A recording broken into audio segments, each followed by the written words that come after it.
اسلامی مزاحمتی تحریک حماس کے رہنماؤں نے کہا ہے کہ یحییٰ سنوار کی شہادت سے آزادی فلسطین کی تحریک اور استقامتی محاذ کمزور نہیں ہوا ہے اور فلسطین کی آزادی تک استقامت جاری رہے گی۔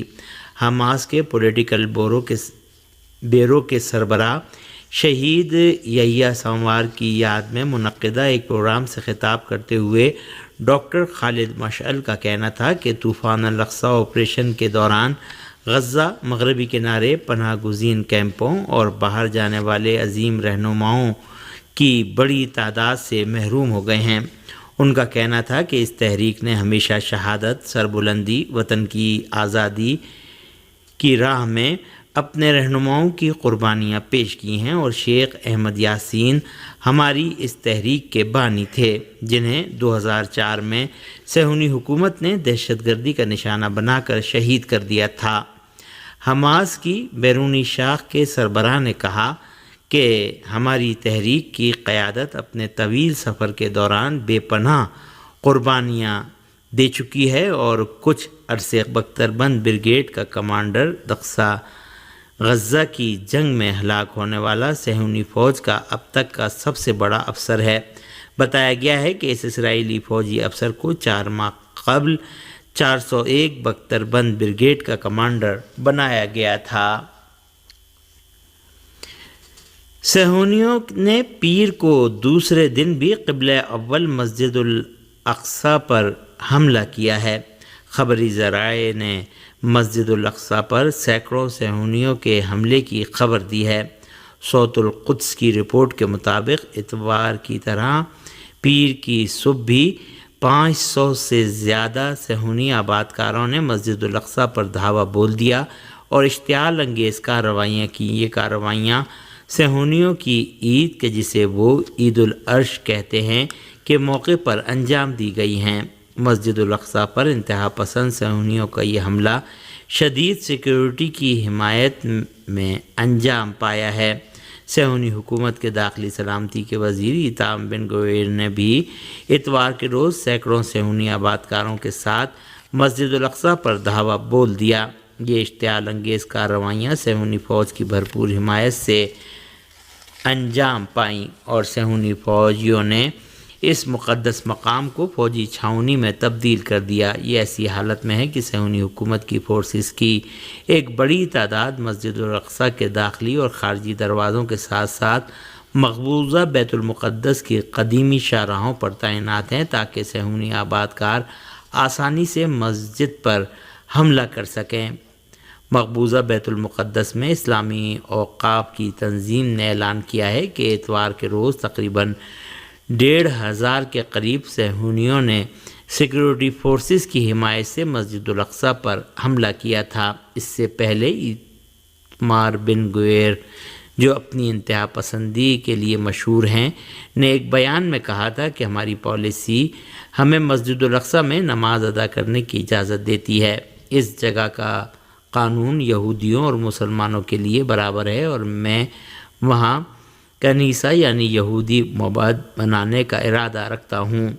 مسجد الاقصی پر صہیونی آبادکاروں کے یہ حملے ایسے عالم میں ہو رہے ہیں کہ جب صہیونی فوجیوں نے 7 اکتوبر 2023 یعنی طوفان الاقصی آپریشن کے آغاز کے وقت سے ہی اس مقدس مسجد کا محاصرہ کر رکھا ہے اور اس کے ارد گرد آہنی رکاوٹیں کھڑی کر کے اور سخت حفاظتی اقدامات کر کے فلسطینی نمازیوں کو اس مقدس مقام میں داخل ہونے سے روک رہے ہیں۔ مقبوضہ فلسطین کی غاصب صہیونی حکومت کی وزارت جنگ نے امریکہ کی جانب سے علاقے میں جنگ کی آگ بھڑکائے رکھنے کے لیے اسرائیل کو $8.7 ارب کی مزید مالی امداد فراہم کرنے کا اعلان کیا ہے۔ صہیونی وزارت جنگ نے اعلان کیا ہے کہ ہماری حکومت اور کانگریس نے اسرائیل کو $8.7 ارب کی مزید امداد فراہم کیے جانے کی منظوری دے دی ہے، جبکہ غاصب صہیونی حکومت اپنا دفاعی سسٹم مضبوط بنانے کے لیے $5.2 ارب کی مزید مالی ہنگامی امداد کی خواہاں ہے۔ صہیونی وزارت جنگ کا کہنا ہے کہ دفاعی سسٹم کو مضبوط و بہتر کرنے کے لیے نئے مالی امداد کی مزید ضرورت ہے۔ واشنگٹن پوسٹ نے بھی رپورٹ دی ہے کہ اسرائیل کی جانب سے جنگ شروع کیے جانے سے اب تک اسرائیل کو اربوں ڈالر کی امریکی مالی امداد فراہم کی جا چکی ہے، جبکہ امریکی صدر جو بائیڈن نے اسرائیل کی حفاظت کے لیے امریکی فوجیوں کو بھی ہدایات جاری کر رکھی ہیں۔ امریکہ نے اسرائیل کو تحفظ فراہم کرنے کے لیے اپنے 100 ماہرین فوجی اہلکاروں کے ہمراہ اسرائیل کو اپنا تھرڈ دفاعی سسٹم بھی فراہم کر دیا ہے۔ پریس ذرائع نے مقبوضہ شمالی فلسطین میں مختلف علاقوں پر حزب اللہ لبنان کے وسیع حملوں کی طرف اشارہ کرتے ہوئے اعلان کیا ہے کہ اتوار کی رات کے حزب اللہ لبنان کے حملوں میں کم سے کم 15 صہیونی فوجی زخمی ہوئے ہیں۔ صہیونی ذرائع کا کہنا ہے کہ حزب اللہ لبنان نے مقبوضہ شمالی فلسطین میں الجلیل کے علاقے کرمیل پر 25 سے زائد میزائل فائر کیے، جس کے نتیجے میں خطرے کا سائرن بجنے لگا اور غاصب صہیونیوں میں افراتفری مچ گئی۔ کہا جاتا ہے کہ مقبوضہ شمالی جولان پر بھی میزائل فائر کیے گئے۔ بعض ذرائع کے مطابق الجلیل میں کئی ڈرون طیارے نیوت مرد خائی تک پہنچنے میں کامیاب رہے۔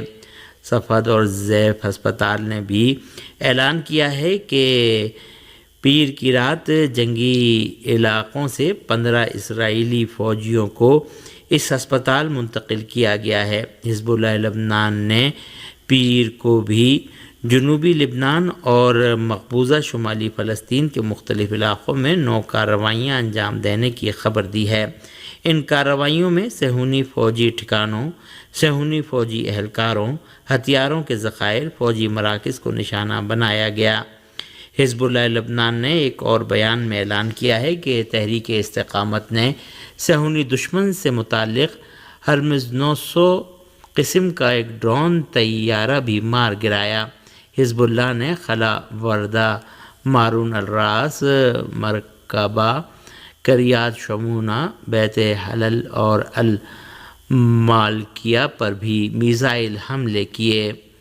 دوسری جانب عرب مبصر عبدالباری عطوان نے تحریک استقامت کی کارروائیوں کی طرف اشارہ کرتے ہوئے کہا ہے کہ تحریک استقامت کے مجاہدین یمن، غزہ، غرب اردن، عراق، شام اور دیگر محاذوں پر مکمل طور پر سرگرم عمل ہیں اور تحریک استقامت اور زیادہ مضبوطی سے جاری ہے۔ انہوں نے حزب اللہ لبنان کے مسلسل جاری جوابی حملوں کا ذکر کرتے ہوئے کہا کہ یحییٰ سنوار کی شہادت کے بعد کیوں نتنیاہو ایک جگہ نہیں ٹکتے اور اپنی رہائش گاہ واپس نہیں لوٹتے۔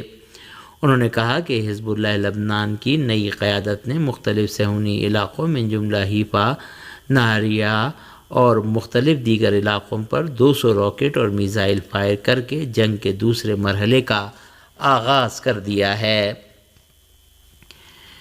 لبنان کی جنوبی سرحد پر اقوام متحدہ کی امن فوج یونیفل کے ترجمان نے ان فورسز پر صہیونی حکومت کے جان بوجھ کر مسلسل جارحانہ حملوں کے جواب میں صہیونی حکومت کو فوجی جواب دینے سے خبردار کیا ہے۔ لبنان کی جنوبی سرحد پر تعینات اقوام متحدہ کی امن فوج کے ترجمان نے خبردار کیا کہ ان فورسز پر صہیونی حکومت کے براہ راست اور جان بوجھ کر حملوں کی صورت میں یونیفل کو اپنے دفاع کا حق حاصل ہے اور دفاع کا یہ حق فیلڈ کمانڈروں کو دیا گیا ہے۔ امن فوج کے ترجمان نے حال ہی میں کہا کہ یونیفل فورسز کے خلاف اسرائیلی فوج کے حملے اسرائیلی حکام کے ان دعووں کے برخلاف ہیں کہ جو کہتے ہیں کہ یہ غیر ارادی تھے۔ یہ حملے مکمل طور پر جان بوجھ کر کیے گئے اور یہ سلامتی کونسل کی قرارداد 1701 کے برخلاف ہیں۔ اسی دوران مغربی ایشیا میں اقوام متحدہ کے خصوصی رابطہ کار تھر وینسن لینڈ نے غزہ کی ابتر صورتحال کے بارے میں خبردار کرتے ہوئے کہا ہے کہ اس علاقے میں کوئی محفوظ جگہ نہیں ہے۔ بیت الہیہ پر اسرائیلی فضائی حملوں میں درجنوں شہری مارے گئے ہیں۔ انہوں نے غزہ اور لبنان میں شہریوں پر اسرائیل کے مسلسل حملوں کی مذمت کرتے ہوئے جنگ کے خاتمے، شہریوں کے تحفظ اور انسانی امداد بلا روک ٹوک پہنچائے جانے کا مطالبہ کیا۔ اقوام متحدہ کے بچوں کے فنڈ کے ترجمان جیمز ایلڈر نے بھی غزہ میں بچوں کی انتہائی تباہ کن صورتحال کے بارے میں کہا ہے کہ غزہ ہزاروں معصوم بچوں کے قبرستان میں تبدیل ہو چکا ہے۔ اور آخر میں یہ خبر کہ پاکستان میں صدر آصف علی زرداری کے دستخط کے بعد 26ویں آئینی ترمیم نافذ ہو گئی ہے۔ اسلام آباد سے موصولہ رپورٹ کے مطابق 26ویں آئینی ترمیم پر صدر آصف علی زرداری کے دستخط کی تقریب میں اراکین پارلیمنٹ بھی موجود تھے۔ رپورٹ کے مطابق 26ویں آئینی ترمیم پر صدر آصف علی زرداری کے دستخط کے بعد اس کے نفاذ کا گزٹ بھی جاری کر دیا گیا ہے، جس کے بعد یہ آئینی ترمیم نافذ العمل ہو گئی ہے۔ یاد رہے کہ گزشتہ رات پاکستانی سینٹ سے آئین میں 26ویں ترمیم کی منظوری کے بعد قومی اسمبلی نے اس کو پاس کر دیا تھا۔ پاکستان کی قومی اسمبلی کے اسپیکر نے ووٹنگ کے بعد اعلان کیا کہ ترمیم کی مخالفت میں کل 12 ووٹ پڑے، جبکہ 225 اراکین نے اس کے حق میں ووٹ دیے ہیں۔ بتایا گیا ہے کہ قومی اسمبلی کے 6 آزاد اراکین نے بھی ترمیم کے حق میں ووٹ دیے ہیں۔ قومی اسمبلی میں آئین میں 26ویں ترمیم پر ووٹنگ کے وقت پاکستان تحریک انصاف کے اراکین نے ایوان سے واک آؤٹ کر دیا تھا۔ اسی کے ساتھ ہی ریڈیو